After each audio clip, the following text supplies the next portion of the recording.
Hey guys, if you just got an iPad, this is the video for you. I'm going to teach you the basics about it, how to use it.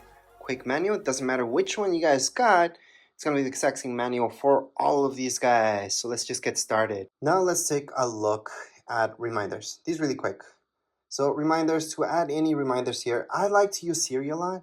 So I usually tell, hey Siri, remind me of this. It's going to add my reminder or add an event. I always talk to Siri. So I highly suggest doing that, especially for alarms as well, just talking to Siri. But if you need to add one manually, you guys can always do that down here below.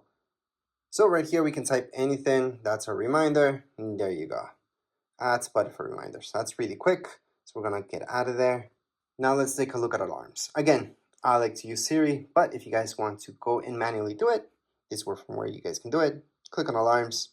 Once you open up alarms, you're going to see this. Click on the plus sign on the top right hand side and add any alarms that you like.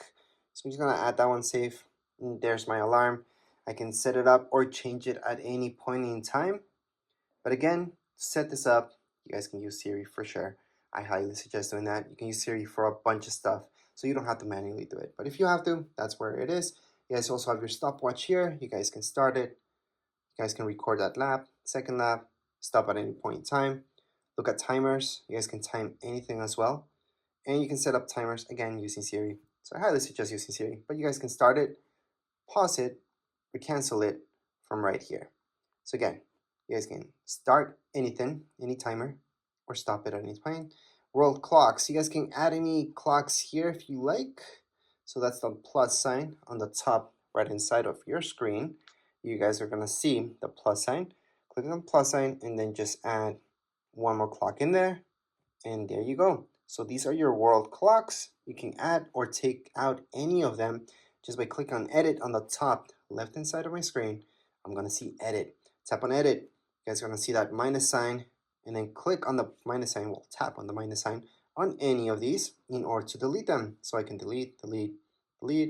Usually there's too many of these that you guys don't care about, and we can definitely delete all the guys that you guys want and just keep the ones that are important to you. So let's just keep that out of there. Contacts is where you're going to have all your contacts. So you guys can just add manually your contacts. You guys are going to see, you can put your first name, last name, company, add your phone number, email, and then just keep adding any contacts. Hopefully you guys don't have to do this manually. You guys import your stuff, but if not, you guys can do it from here. Other than that, your messages. So this is iMessage. iMessage uses your Apple ID. That means it's using internet, it's using data. It's not an actual text message.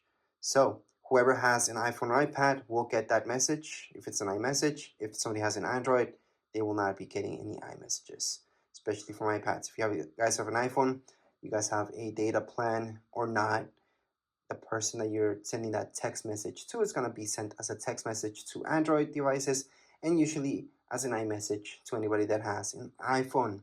So that's the difference between the two. Now when we're talking about iPads, we're just talking about iMessages. So make sure to sign in and then just send any iMessage you like.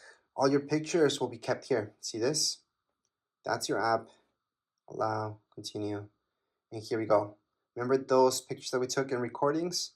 This is where you guys can play them or delete them. So to delete any pictures from your iPad, hold on to it, delete.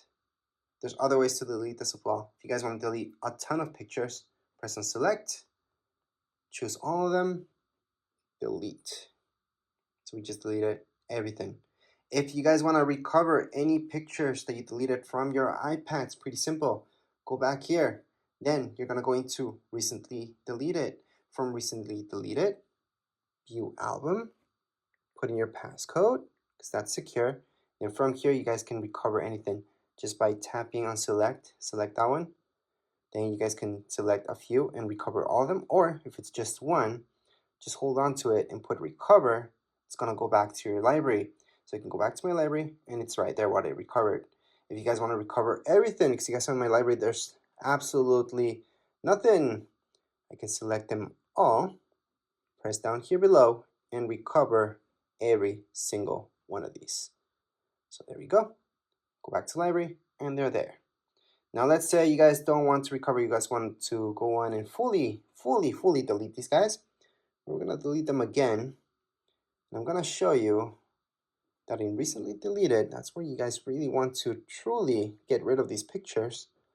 Don't want any evidence left. You guys are going to go into select them all, go down here below and delete. Or you guys can always go on the top right hand side. So let me just focus in that better. Or you guys can just go into select and just select two of them if you guys want to just delete two of them forever. So delete from this iPad. So down here below on the bottom right hand side, you guys can see delete this from this iPad, and it's been deleted. So again, to fully delete any pictures, you guys do have to delete it from your trash bin. That way it's completely gone from your iPad. So it's not going to be here, and it's not going to be under recently deleted because there's nothing left. So let's just get out of here. Other than that, I'm going to show you Find My. Find My, it's really, really cool. You have to sign in. So remember to sign in, and you always want your app to know where you're at. So you can track where you are at. Well, not you, but the iPad itself. So if it ever gets lost, stolen, you guys can track it down. You guys can lock it, blacklist it by turning this on. So make sure to turn it on. Now, if we take a look at your iTunes store, this is where all the good stuff happens. So you guys are gonna buy any music or listen to any music, there you go. Same goes with movies. All right, and you guys can go into TV shows as well. So this will give you the option to go to store. It's gonna direct you here so you guys can buy this. But it's very important to go here, and that's because it's going to give you this option for purchases where you guys can look at all your purchases. Again, you have to be signed in. Besides that, you guys have your notes. This is something that I use a lot. So you guys can add any notes just by go ahead, tap away, start typing. Or if you guys want to draw within here, you guys can also draw. You have an Apple Pencil, you guys can draw with that Apple Pencil as well. But you don't need an Apple Pencil, you guys can just draw yourselves. And then when you're done, just click away. You guys want to add another note here. It's pretty easy. Just go on the top right hand corner. You will notice this. It's the farthest away option. And then you just add another note. You want to add another note, again, on the top right hand side, another note. And those are my 3 notes that I created right now. If you guys want to delete any of your notes, just slide. You guys are going to see this, tap on it, delete. So again, to delete this, all I'm doing is sliding. I'm tapping right here on this icon, the garbage icon. It's going to delete that. Same thing goes with this, and delete it. So that's how you guys can add any notes and delete them. There's other options here as well. I'm a little bit more into it. Just play with it. You guys are just going to notice what you guys can do. And lastly, we should take a look at your calendar. This is different than reminders. This is where you guys can go on and put in any major alarms that are going to repeat themselves throughout your calendar year, such as birthdays and all that stuff. To add anything like that, see this plus sign? That's where you're going to go. Type in birthday, for example. Then if it's a birthday or anything like that, you guys most likely will choose all day. And most likely you want an alert 1 day before. You can add a second alert 2 days before, 1 week before, or on the event, depends. Add it, and it's being added. So that's how you guys can add any events to your calendars. You guys can also take these away just by holding onto it, delete, and it's been deleted from your calendar. So that's how you guys can delete or add anything to your calendar. And last but not least, to search for any apps, besides going all the way here and just looking at them, you guys can tap here and search for a specific app, such as books. So there you go, there's books, gonna find that. So that's for specifically for apps. And if you guys want to add any widgets to your screen, you guys can always just hold on. You guys are gonna see the plus sign on the top left hand side and add any widget you like. I'm just gonna do batteries for now. And there's my widget for batteries. That's if you guys want to bring back any widgets into your home screen. Or you guys can move this as well. So edit home, and then just move this to your secondary screen. Doesn't have to be in your home screen. It can be here. So there you go. That's the difference. So you guys can have your widgets there as well. Obviously, you guys can delete this at any point in time just by holding on, minus sign, remove, done, or just click away and you're done. But anyways, this was a quick manual for your iPad. Doesn't really matter which iPad you guys have. This will apply for all of them. If you guys have any questions, comments, you guys can write down here in the comments area. Don't forget to subscribe and like. Thank you.